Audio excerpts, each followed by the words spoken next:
Hi everyone, इसके पहले वाले वीडियो में हमने क्या देखा था, मल्टीप्लिकेशन ऑफ मैट्रिसेस और उसके प्रॉपर्टीज़ को समझा था। आज हम क्या करेंगे, एक्सरसाइज 3.2 को सॉल्व करेंगे।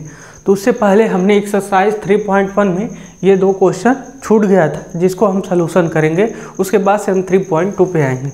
तो चलिए देखिए 9 क्वेश्चन क्या कहता है, which of the given values of X and Y make the following pair of matrices equal.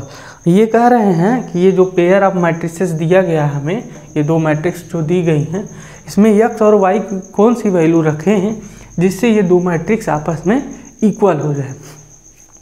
तो हमने ये मैट्रिक्स के इक्वल होने का कंडीशन क्या पढ़ा है, कंडीशन पढ़ा है कि पहले तो दोनों मैट्रिक्स का आर्डर बराबर होना चाहिए और अगर मैट्रिक्स हमें इक्वल है तो उनके करस्पॉन्डिंग एलिमेंट भी आपस में बराबर होने चाहिए।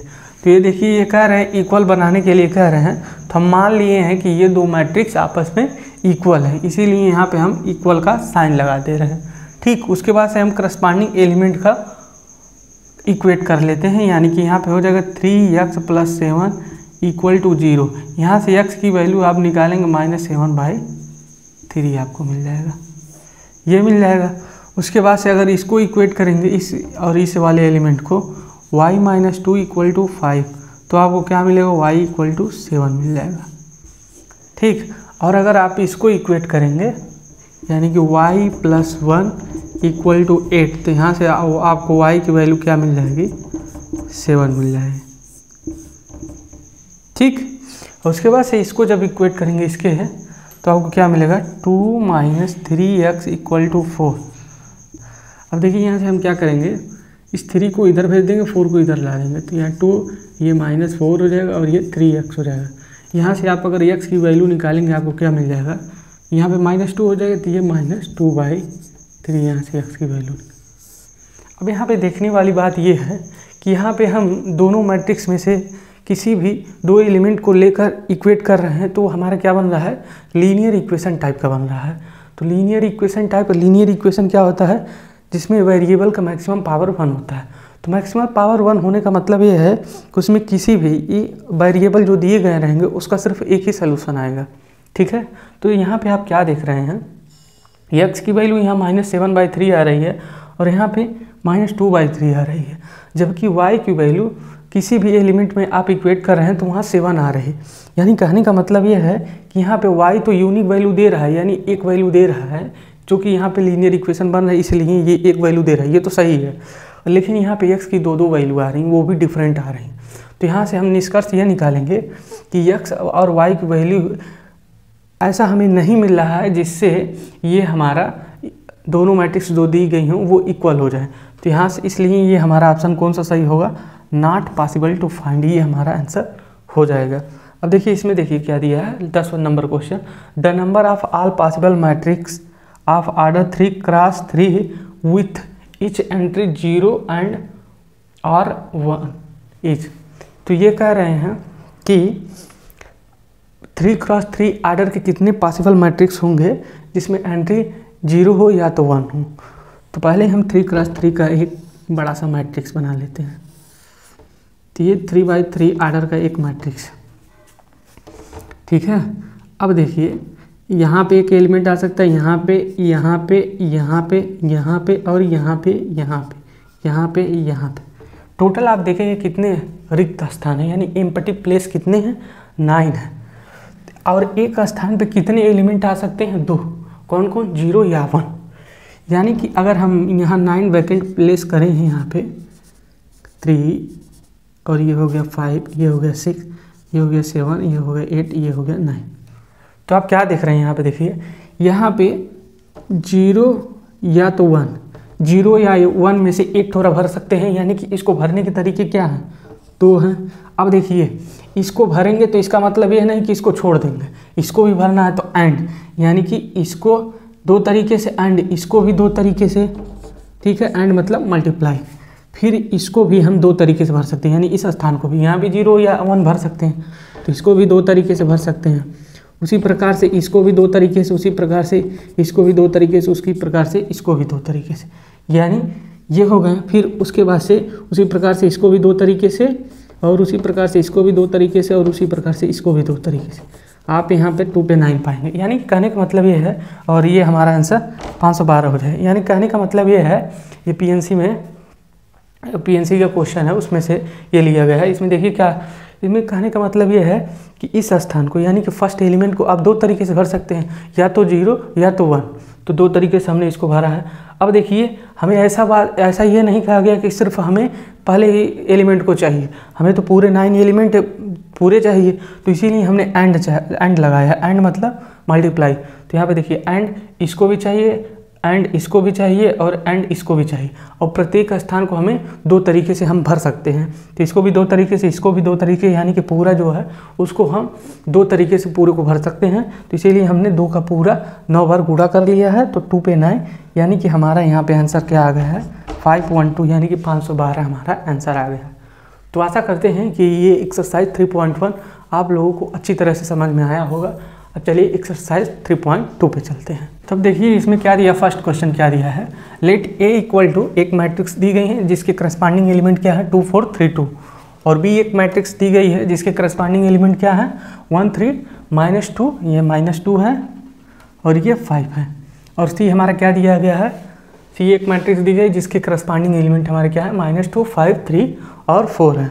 और कह रहे हैं find each of the following, यानी कि जो नीचे लिखा गया है, क्वेश्चन पूछा गया है, उसको हमें फाइंड करना है। तो यहाँ पे हमें क्या याद करना है, ए प्लस बी, यानी ए और बी को आपस में ऐड करना है। तो ये ए और बी को आपस में ऐड करने के लिए पहले क्या करेंगे, हम ए और बी को लिखेंगे। तो यहाँ पे क्या होगा 2, यहाँ पे 4 और यहाँ पे 3, यहाँ पे 2, और यहाँ पे प्लस का साइन लगाइए। और बी हमारा क्या है 1 3, ये -2 और यहाँ पे 5। अब ऐड करना तो आप लोग जानते ही होंगे क्योंकि हमने इसको बता चुका है।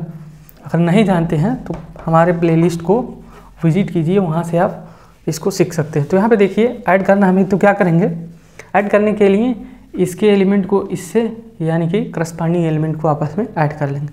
यानी इसका एडिशन इससे, इसका एडिशन इससे, इसका एडिशन इससे और इसका एडिशन इससे करेंगे। ठीक है, तो अब 2 का 1 में ऐड करेंगे, 2 में 1 का ऐड करेंगे, कितना होगा 3, और उसके बाद से 4 को 3 में ऐड करेंगे तो हमारा क्या हो जाएगा 7, और 3 को -2 में ऐड करेंगे 1, फिर उसके बाद से 2 को 5 में ऐड करेंगे, हमारा क्या हो जाएगा 7। ये हमारी आंसर हो जाएगी, यानी कि फर्स्ट का ये हमारा आंसर हो जाएगा। उसी प्रकार से एडिशन हो गया, सब्ट्रैक्शन करना है तो यहाँ पे सिंपली वैसे ही करना है, सब्ट्रैक्शन करना है तो आपको यहाँ पे घटा लेना है। तो यहाँ पहले ए और बी को आपस में लिख लें हम, 2 4 3 2, ये हमारा हो गया। माइनस करके बी हमारा क्या है 1 3 -2 5। अब देखिए आप इसको ऐड भी कर सकते हैं, यानी कहने का मिला मतलब ये है कि बी में आप -1 का गुणा कर दीजिए। बी में अगर -1 का गुणा करके उसके बाद से आप ए और बी को आपस में ऐड कर लीजिए, या आप यहाँ से सब्ट्रैक्ट डायरेक्ट कर लीजिए। तो यहाँ से आपको क्या मिलेगा, एक बड़ी मैट्रिक्स आंसर वाली बना देते हैं। तो यहाँ पे देखिए आपको क्या मिलेगा, 2 में से 1 को आप माइनस करेंगे तो क्या 1 मिलेगा, 4 में से 3 को माइनस करेंगे 1 मिलेगा, 3 में से -2 को माइनस करेंगे, ध्यान रखिए 3 में से -2 को माइनस करना, तो यानी कि हमारा क्या मिलेगा 5 मिलेगा। उसके बाद से 2 में से -5 को माइनस करना है तो आपको क्या मिलेगा -3 मिलेगा। तो ये हमारा फर्स्ट और सेकेंड का आंसर हो जाएगा। अब आगे वाले पार्ट को फिर देखते हैं। अब चलिए देखिए हमारा थर्ड क्या दिया है, इसमें फर्स्ट में थर्ड पार्ट क्या दिया है 3a - c। तो हमने एक प्रॉपर्टी पढ़ी थी, जब किसी मैट्रिक्स में किसी स्केलर का मल्टीप्लाई किया जाता है तो वो स्केलर मैट्रिक्स के सभी एलिमेंट में मल्टीप्लाई हो जाता है। वही वाला कंसेप्ट हम यहाँ पे लगाएंगे। तो यहाँ पे आपको क्या दिया है 3a - c, यानी कि a में 3 का मल्टीप्लाई करना है। तो अगर आप इसको लिखे 3a लिखें, हम डायरेक्ट लिख ले रहे हैं, यानी कि 3 का मल्टीप्लाई हम इस मैट्रिक्स में करके डायरेक्ट लिख ले रहे हैं, यानी कि हम 3a का मान लिख रहे हैं। तो आप अगर यहाँ पे 3 यहाँ लिखेंगे 3, उसके बाद से ये 3 आपके इसमें इसमें और इसमें और इसमें, यानी कि चारों एलिमेंट में मल्टीप्लाई हो जाएगा। तो आपको क्या मिलेगा, यहाँ से आपको यहाँ पे मिलेगा 3 का मल्टीप्लाई 2 में आप करेंगे क्या मिलेगा 6 मिलेगा, और 3 का 4 में तो 12, उसके बाद से यहाँ पे 9 हो जाएगा, उसके बाद से यहाँ पे 6 हो जाएगा। अब क्या करना है, आपको c को लिखना है। तो सी हमारा क्या दिया है, -2 दिए हैं, और ये 5 और ये 3 और ये 4 दिए हैं। अब आपको कुछ नहीं करना, सिंपली आपको क्या करना है, हटा लेना है, यानी कि सब्ट्रैक्ट कर लेना है। तो यहाँ से अगर आप सब्ट्रैक्ट करेंगे तो आपको क्या मिलेगा, अब देखिए 6 में से -2 को माइनस करेंगे आपको क्या मिलेगा, 8 मिलेगा। 12 में से 5 को माइनस करेंगे आपको क्या मिलेगा, 7 मिलेगा। उसके बाद से 9 में से 3 को माइनस करेंगे आपको क्या मिलेगा, 6 मिलेगा। और 6 में से 4 को माइनस करेंगे आपको 2 मिलेगा। तो ये हमारा इस वाले क्वेश्चन का आंसर हो जाएगा। ठीक, अब देखिए यहाँ पे दिए गए हैं हमें क्या, a इंटू बी फाइंड करने के लिए, यानी कि यहाँ a और b को आपस में मल्टीप्लाई करना है।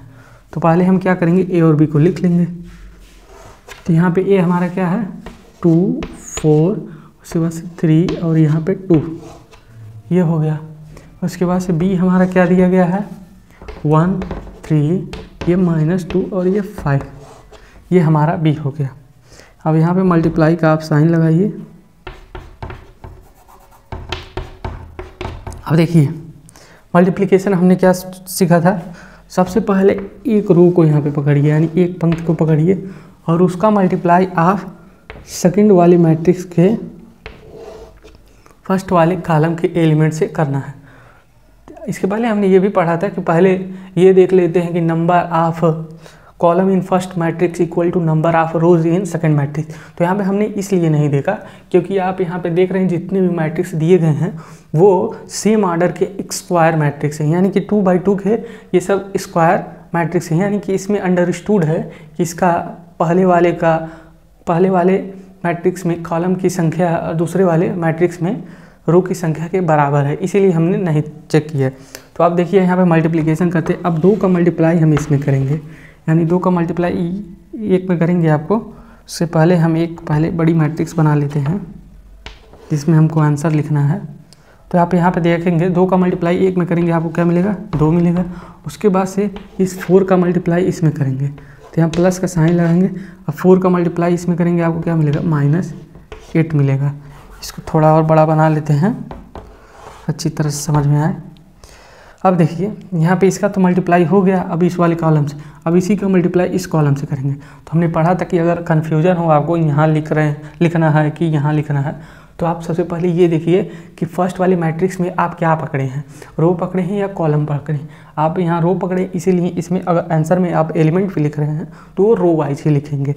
तो आप देखिए अभी इसमें मल्टीप्लिकेशन करेंगे आपको क्या मिलेगा 6 मिलेगा, 2 का 3 में, अब 4 का 5 में करेंगे आपको क्या मिलेगा 20 मिल जाएगा। अब इसको छोड़ दीजिए आप, अब इसको पकड़िए, अब इसको पकड़ के इसमें और इसमें मल्टीप्लाई कीजिए। अब 3 का 1 में आप मल्टीप्लाई करेंगे आपको क्या मिलेगा 3, और उसके बाद से 2 का -2 में मल्टीप्लाई करेंगे आपको क्या मिलेगा -4। उसके बाद से आप 3 का 3 में मल्टीप्लाई करेंगे, 3 का 3 में मल्टीप्लाई करेंगे आपको क्या मिलेगा 9 मिलेगा। फिर उसके बाद से 2 का 5 में आप मल्टीप्लाई करेंगे 10 मिल जाएगा। यानी कि हमारा इसका आंसर क्या मिल जाएगा, इसका हमारा आंसर ये मिलेगा। यहाँ पे देखिए आप क्या होगा -6 हो जाएगा और यहाँ पे आपको 26 मिल जाएगा और यहाँ पे आपको -1 मिल जाएगा, यहाँ पे 19 मिल जाएगा। तो ये हमारा 4th वाले पार्ट का आंसर था। अब चलिए इसके नेक्स्ट पार्ट को देखते हैं। उससे पहले इसका अगला पार्ट हमें क्या दिया गया है b इंटू ए, यानी कि b का मल्टीप्लाई a में करना है, इसको फाइंड आउट करना है। तो आप क्या करेंगे, पहले हम b को लिख लेंगे। b इसमें क्या दिया है, b हमारी मैट्रिक्स दी गई 1 -2, उसके बाद से 3 और ये 5 दी गई है। और a हमारी क्या दी है, a हमारी दी गई है यहाँ पे 2 4 और ये 3 और ये 2। अब number of column equal to number of row, अब देख सकते हैं स्क्वायर मैट्रिक्स 2 बराबर, उसको चेक करने की ज़रूरत नहीं है। अब यहाँ से हम डायरेक्ट मल्टीप्लाई करते हैं। तो आप पहले इसको पकड़िए इस रो को और इसके कॉलम के इच एलिमेंट में मल्टीप्लाई करें। तो यहाँ पहले एक बड़ी मैट्रिक्स बना लेते हैं हम, ये हमारी बड़ी मैट्रिक्स बन गई। अब देखिए 1 का मल्टीप्लाई 2 में करेंगे आपको क्या मिलेगा 2, प्लस का साइन लगाइए, 3 का मल्टीप्लाई 3 में कीजिए आपको 9। उसके बाद से देखिए अब इसको छोड़ दीजिए, अब इसका मल्टीप्लाई इसमें करेंगे तो 1 का 4 में आपको 4 मिल जाएगा और 3 का 2 में आपको क्या मिलेगा 6 मिल जाएगा। उसी प्रकार से अब इसको छोड़ के इसको पकड़ेंगे तो -2 का 2 में मल्टीप्लाई करेंगे आपको क्या मिलेगा -4। प्लस का साइन लगाइए, 5 का 3 में मल्टीप्लाई कीजिए, आपको क्या मिलेगा 15। फिर उसके बाद से -2 का 4 में मल्टीप्लाई करेंगे, आपको -8 मिलेगा। फिर उसके बाद 5 का 2 में मल्टीप्लाई करेंगे, आपको क्या मिलेगा 10 मिल जाएगा। यानी कि हमारा पूरा आंसर क्या आ जाएगा, आंसर आपका आ जाएगा 11 और ये हो जाएगा 10 और ये हो जाएगा 11 और ये हो जाएगा हमारा कितना 2 हो जाएगा। ये 9 2 11 6 4 10 और ये -4 + 15 11 -8 + 10 = 2। तो ये हमारा पहले क्वेश्चन के सभी पार्ट का आंसर हो गया।